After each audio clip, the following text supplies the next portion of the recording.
Concise Kiddushin Daf Gimel continues the discussion about what happens when you give a woman money or she has money from you for some other reason other than Kiddushin, and then you want to turn it into Kesef Kiddushin, and how do we analyze her response to that? And what happens if she doesn't really say anything? How do you understand it? The Gemara discussed a case where he gives her a reed mat, which is not worth a shavapruta, but there are coins wrapped up within it, and she hasn't known about it at the time that she received them, and then later he said that there are coins in there. He told her about it and said that that should be for Kesef Kiddushin. She didn't say anything, and Rava had said that that doesn't count as anything. The fact that she didn't say anything doesn't prove that she agrees, because it's after the time that the Kiddushin was, or that the money was already in your hands. He wanted to prove that halacha from a case where he gave her the money as a pikadon, and then he wanted to turn it into Kesef Kiddushin, and she didn't say anything, and if he said it after she was already holding the money, that's not good. So now, the Gemara will say you cannot prove from the case of pikadon to the case of the money hidden and wrapped in the reed, and that's because in the case of pikadon, she understood that she was responsible to guard it, and that's why she didn't throw it away. That's why she didn't throw it back at him. She was afraid that if it would be ruined or damaged, she'd be responsible to pay for it, because she knew that that was her responsibility. Here, though, in this case, she received it as Kiddushin. She was attempting to get Kiddushin. She just thought it was going to be the mat that's the Kiddushin. It turns out that there are coins inside it. If she meant to reject it, she's not responsible for it. Let her throw it back at him. Obviously, she is accepting it. And therefore, you can't prove from the case where she has a reason not to throw it at him to a case where she should have thrown it at him, or thrown it away at least, that she is agreeing. So the Gemara says, but how do you know that she knows the halacha? It's logical that she would think that she has to be just as responsible for it in the case of the money wrapped in the reeds, in the reed mat, just as she thought that in the case where she was a shomer on it. So therefore, you really could prove one from the other. Okay, what's halacha l'maisa over here? So the original argument that you can't make the proof was brought by Rav Huna bar Rav Yeshua. The Gemara says that a question about what to do halacha was sent from Rav Acha bar Rav to Ravina. What should we do? And he said, we didn't hear this argument of Rav Huna bar Rav Yeshua, so we are willing to paskin like Rava said originally, that you can compare the two. If you heard this argument of Rav Huna bar Rav Yeshua, so you could be chayshish for it and not give that psak. The Gemara now brings another case similar. The Gemara says there was a woman who sold clothing, and somebody came and grabbed some of the clothing from her, and she said, return it to me. So he said, if I give it to you, will you be miskadeshes to me? So she took it from him, she was quiet. So Rav Nachman said, that doesn't prove that she's willing to accept his terms, and that she's willing to be mekabel as Kiddushin. She could have been thinking, I'm taking my own thing back, and therefore just give it back to me. She took it from him, and this doesn't show any acceptance of Kiddushin from that. So that Rav had a kasha, which he asked to Rav Nachman. We have a brayso that says that if someone was mekadesh a woman with a stolen object, there are three types of thievery that are listed here. You have gizela, which is stolen from him by force; chamas, where he grabbed it and he paid for it; and geneva, where he snuck it out of his house in secrecy. Any of those, or if he grabbed a coin from her hand and he was mekadesh her with it, all these cases it is mikudesha. So that seems to show the opposite of what you said.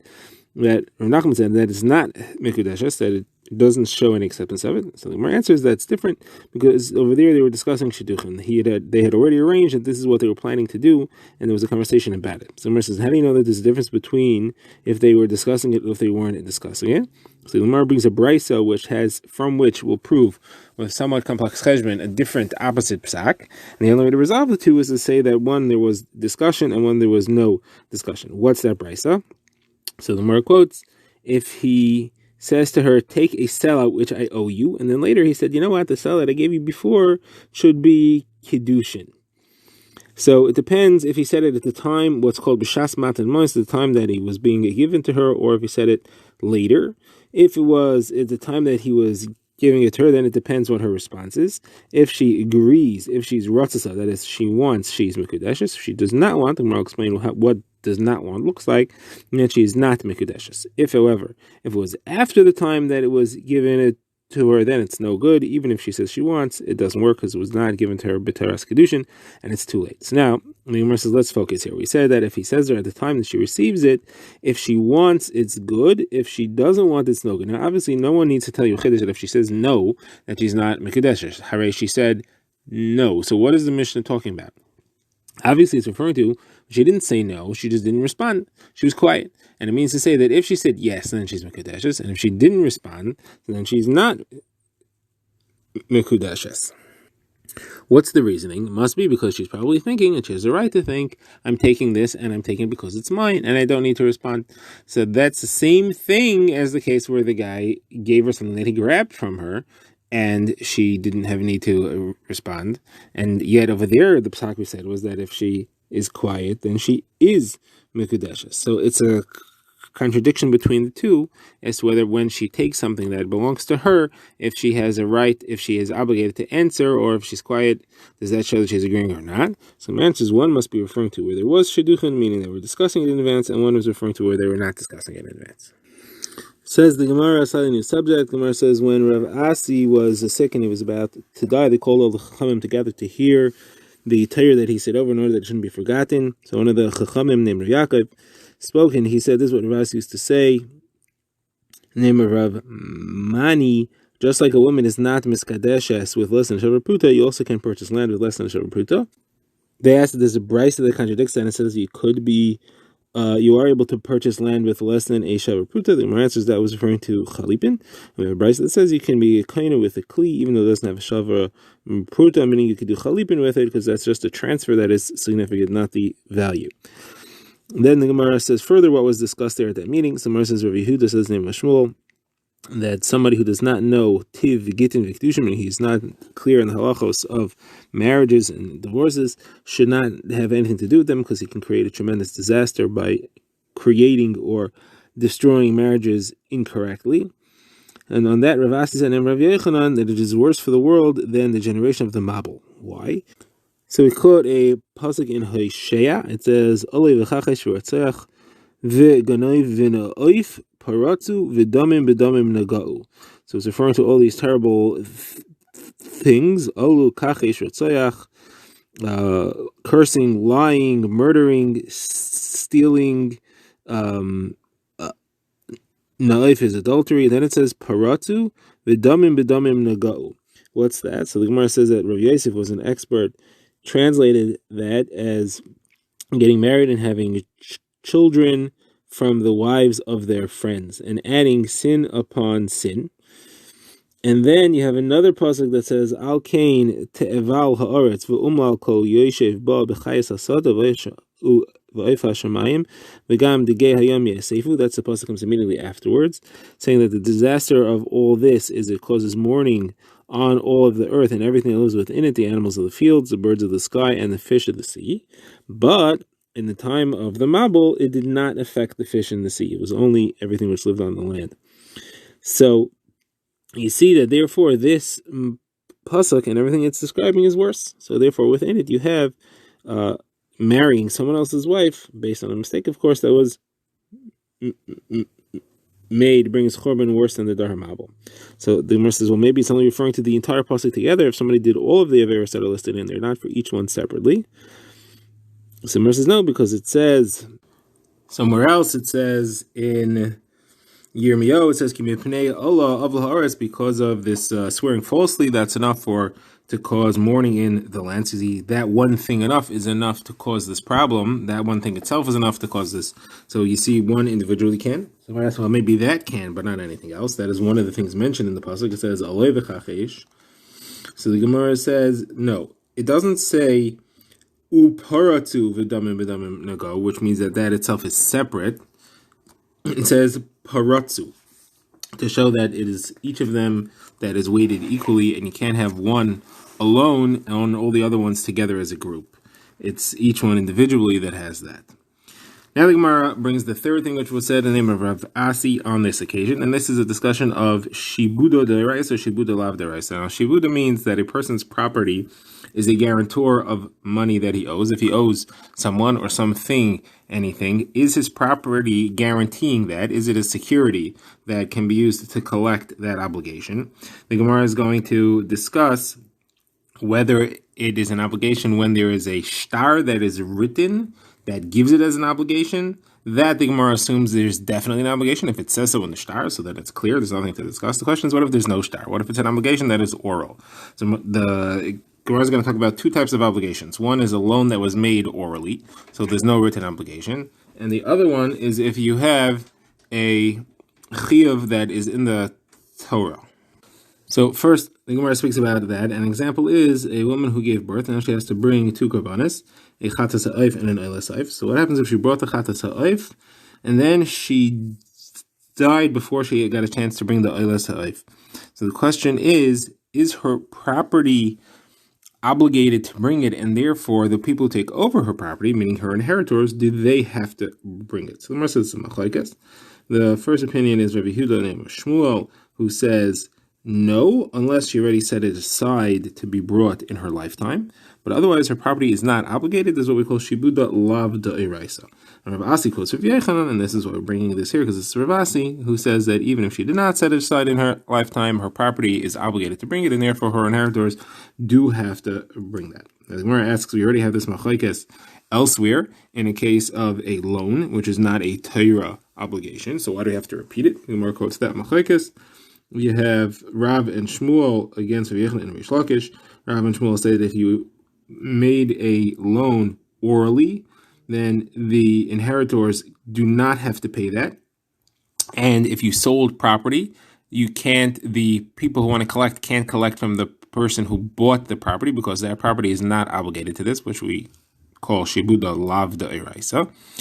And Rav Yechanan and Rish Lakish hold that you can collect from the inheritors and from the purchasers because shibuda is da'iraisa.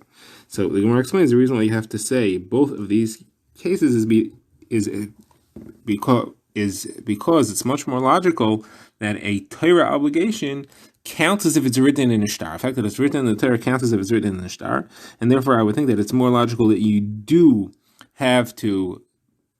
can collect, that the property is meshubed to it. You can't collect from the inheritors or from the purchasers.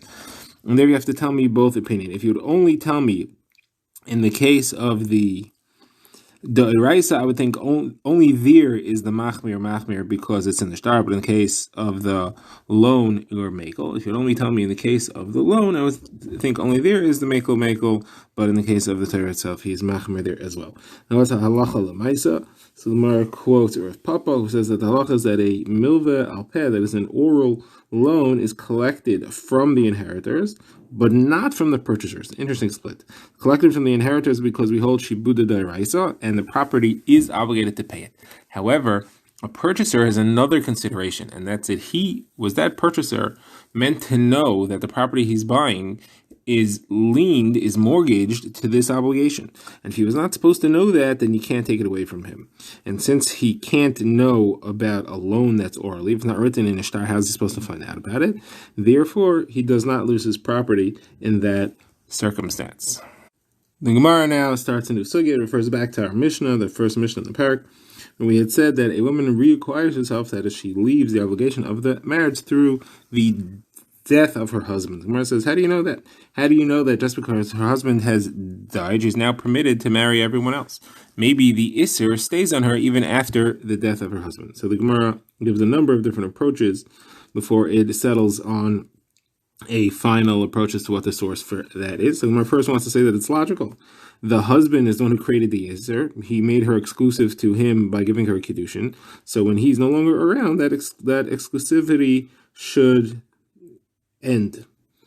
So the Gemara says, but that's not necessarily true, because you see that by an erva, by arayas, let's say somebody who is married to one's uncle or brother-in-law or son-in-law, the Isser remains even after the death of the relative, right? For example, one cannot marry his father's wife, even though she's not his mother, even after the death of his father.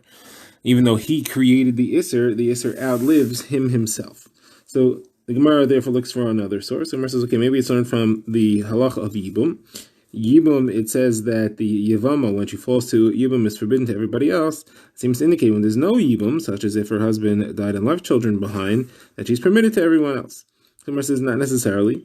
Maybe she's forbidden to everyone else either way. Just if there's no yibum, then she's forbidden to her brother-in-law. And if there is yibum, then she's permitted to her brother-in-law because the mitzvah of yibum exists. So the Gemara says, okay, we'll try a third approach. It's learned from the fact that a kohen gadol is not allowed to marry an almana, which shows that everyone else is allowed to marry an almana. So the Gemara says, no, maybe not necessarily. Maybe the kohen gadol, the Torah says, is an iser lav. It says that he should not marry an almana, but everyone else just has an iser asay. The Gemara doesn't explain where this iser asay is or what it's from. Rashi says it's an iser asay that it says that she should marry someone else if she leaves her first marriage through a divorce. If she gets the get, then v'yatzav v'hoisav v'yishachar. That's an asay. However, that implies that if she did not get a get, just as something else like the death of the husband, she would still have that iser asay that she is not allowed to leave and marry someone else. So the Gemara therefore says, so perhaps you should have an asay to everyone, and the kohen gadol just has a lav, and that's what it is heading. So the Gemara says, how would it be possible to have an asay if the death of the husband makes her permitted? So then where does the asay come from? And if she's not permitted, so then she's usher anyway because she's an ashes ish. Why would we create an asay to take that over? That doesn't make any sense to have another asay if the original thing still exists. The Gemara says, why is that necessarily logical? You do find that an isser could change from one circumstance to another. For example, if you have psuli hamikdashin, if you have a carbon which is puzzle, so as long as it is not redeemed, it has an isser me'ila on it. You're not allowed to shech, you're not allowed to eat it, you're not allowed to work it, you're not allowed to share it, you're not allowed to milk it. If you go ahead and redeem it, so the isser me'ila goes off, you just have an isser gizavava. You're not allowed to share it and use the sharings, you're not allowed to work it, you're not allowed to milk it, but to shech it and eat it, you're allowed to do. So you see that an isser can change based on a circumstance, even though the original isser existed and a later isser existed. It's now a new isser. It's now a different isser. You don't say just stay with your old isser. That's not a halacha. So the Gemara says, okay, I'll give you another source that an almana becomes permitted to everyone. The Torah says that a person who has just gotten married should not go to war. Maybe he'll die in war and somebody else will marry his wife. So you see that it is permitted for an almana to marry someone else. So now the Gemara asks, or Shisha Breder Avidi asks, but maybe that someone else is Yavam. Maybe it's not her, maybe it's not anyone else in the world, it's only her husband's brother. So the Gemara says, no, a Yavam is not called someone else. The Yavam's whole function is to take the place of the original husband and function as the original husband. It's not what would be called the Acher. Or he says, there's another source, the Gemara quotes that it says, in discussing a remarriage, that there's an isser for a husband who divorced his wife and then she married someone else. She can't remarry her first husband. And in that context,